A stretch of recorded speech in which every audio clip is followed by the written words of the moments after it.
The drywall contractor next door just dropped a Glock 19 onto the pavement, kicked it under the van, and looked directly at my window.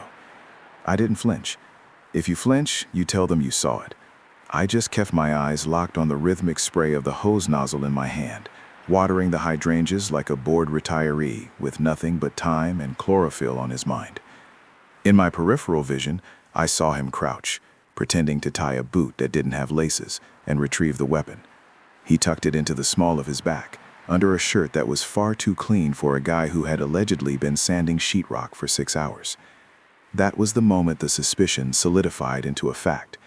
The house at 404 Maple Drive wasn't being renovated. It was being fortified.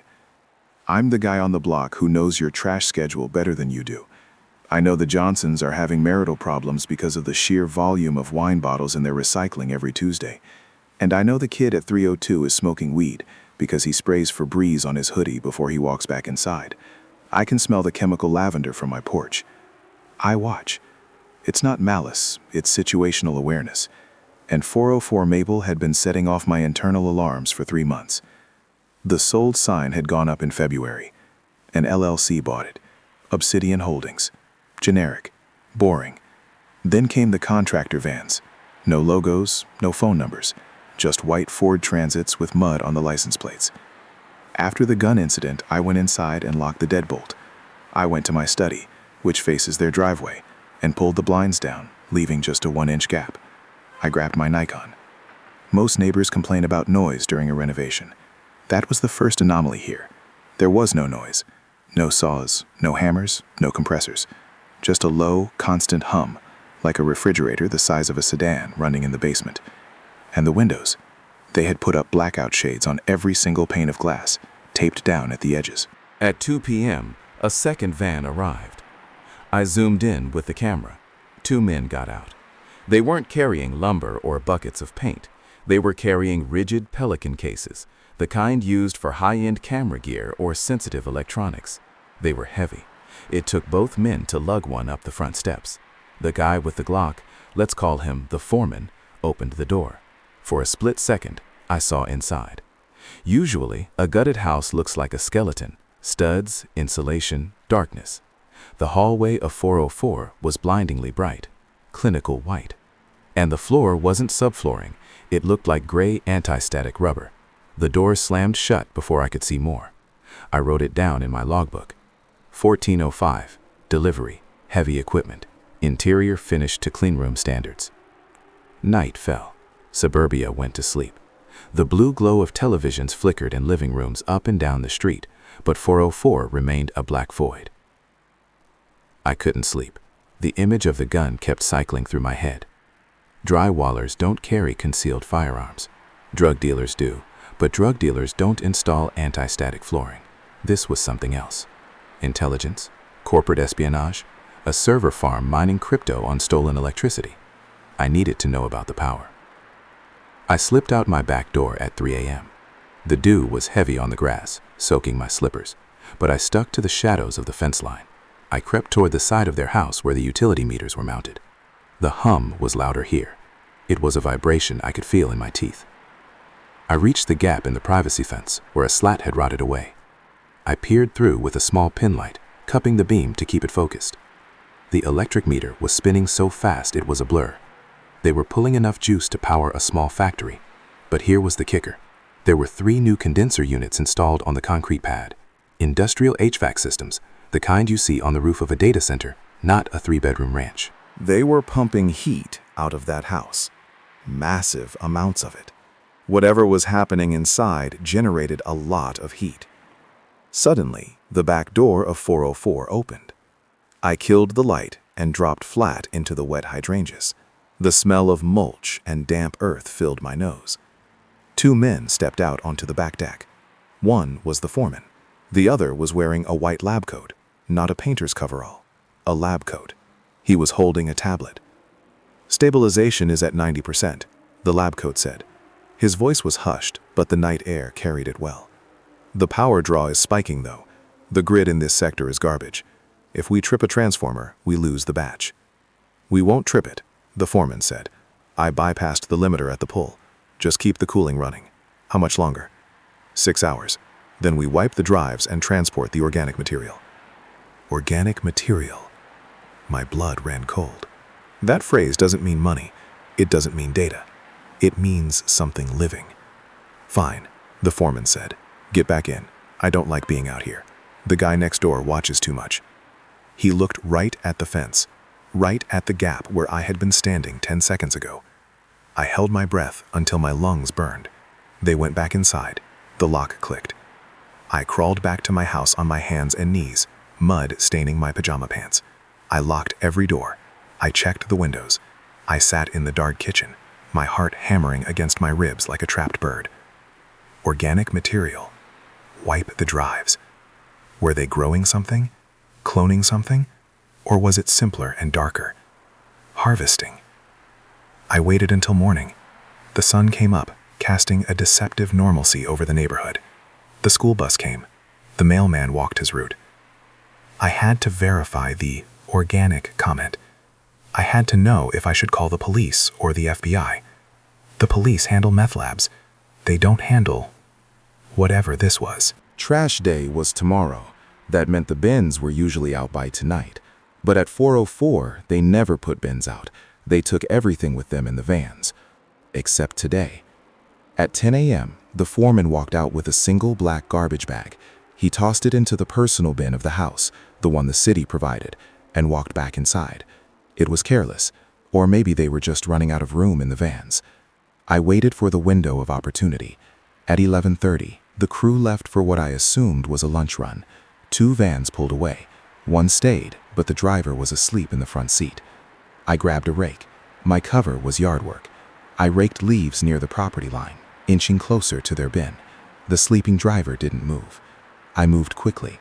I flipped the lid, grabbed the bag, and replaced it with a bag of my own leaves I'd prepped earlier. The switch took 4 seconds. I walked the prize back to my garage, my hands trembling. I laid the bag on a tarp and cut it open. I expected drugs. I expected shredded documents. What I found was medical waste, empty saline bags, high-grade gauze, syringes, dozens of them, uncapped, and packaging for a very specific type of chemical, propofol, anesthetic. Then I found the photos. They were printed on standard printer paper, crumpled up. I smoothed one out. It was a high-resolution headshot of a woman. She looked ordinary, brown hair, glasses, but there were markings drawn on her face in red marker, measurements, distance between the eyes, jawline structure. I smoothed out another paper. It was a 3D rendering of a face, the same face, but perfect, symmetrical. I dug deeper. At the bottom of the bag, sticky with something that looked like alginate molding gel, was a silicone mask. I picked it up. It was heavy, textured like real skin. It was the woman's face. It was a perfect, hyper-realistic replica. The realization hit me like a physical blow. They weren't harvesting organs. They weren't making drugs. They were manufacturing people. Or rather, disguises. High-end, impossible to detect disguises. And organic material didn't mean bodies. It meant the DNA synthesizers needed to print hair and skin texture that would pass a biometric scan. This was a chop shop for identities. I heard a car door slam. I froze. I looked out the garage window. The vans were back, all of them, and they were backing up to the front door. They were bugging out. Maybe they saw me take the bag. Maybe the batch was finished. I grabbed the silicone face and the propofol wrappers, shoved them into a box, and hid it on the top shelf of my workbench behind the paint cans. I ran to the front window. The crew was moving with military efficiency now. They were stripping the house. The Pelican cases came out first. Then came the servers. Then 2 men carried out a stretcher. There was a shape on it, covered by a sheet, but the sheet was tented around the face. I raised my camera. I snapped 3 frames in rapid succession. The wind blew the sheet up just an inch. Underneath, I saw a woman. She was unconscious, hooked up to a portable IV. It was the woman from the photo, the real woman. Were they kidnapping her, or was she the model? Then the foreman stopped. He was standing by the open back doors of the van. He didn't look at the house. He looked at my garage. He tapped his ear, an earpiece. He pointed at my house. My phone rang. I jumped, nearly dropping the camera. The caller ID said unknown. I didn't answer. The landline in the kitchen rang. I stared at it. Then my smart speaker, the one in the living room, lit up blue. A voice came out of the speaker. Not the digital assistant's voice, a man's voice. It was the foreman. "Mr. Henderson," the voice said, echoing through my living room, "you have something that belongs to us in your garage." I stopped breathing. They hacked the Wi-Fi. They hacked the smart home hub. "I suggest you burn it," the voice continued, calm, professional. "If you burn it, we leave. If you don't, we come over there. You have 60 seconds. I looked out the window. The foreman was staring at his wrist, checking a watch. I didn't think. I didn't weigh the moral options. I ran to the garage. I grabbed the box with the mask and the medical waste. I threw it into my metal burn barrel in the backyard. I doused it with lighter fluid. My hands were shaking so bad I couldn't work the lighter. Flick, flick, whoosh. The flames roared up. The silicone face curled and blackened, melting into a toxic sludge. The papers turned to ash. I stood there, watching the evidence vanish. "Good choice," the voice from the speaker said inside the house. I watched through the window as the foreman closed the van doors. He got in the passenger seat. The convoy peeled out, 3 vans in a tight formation, disappearing down Maple Drive. I stood in my driveway for an hour. The house next door was silent. The hum was gone. I walked over. The front door was unlocked. I pushed it open. The smell of bleach was overpowering. The interior was gutted. The gray rubber floors were gone, ripped up to reveal the plywood subfloor. The blackout curtains were gone. There was nothing. No dust. No fingerprints. I walked into the kitchen. On the counter, there was a single object left behind. It was a business card. Pure white. No text. I flipped it over. On the back, handwritten in elegant script, was a date. Today's date. And a time. 14:45. The exact time I lit the fire. I went back to my house. I sat on my couch. I watched the street. 2 days later, a for sale sign went up. A real one. From a local realtor. A nice young couple moved in a month later. They have a golden retriever. They wave when they see me. They talk about how clean the house was when they bought it. Like it was brand new. I smile and wave back. I water my hydrangeas. But I still watch. Because last week, the husband dropped his keys in the driveway. When he bent down to pick them up, his shirt rode up. Just for a second. The skin on his lower back, it rippled, like it wasn't attached to the muscle underneath, like a suit that didn't quite fit. He stood up, caught me looking, and smiled. It was a perfect smile, symmetrical, too symmetrical. I don't think the operation left. I think the operation was a success, and now I'm living next to the prototype.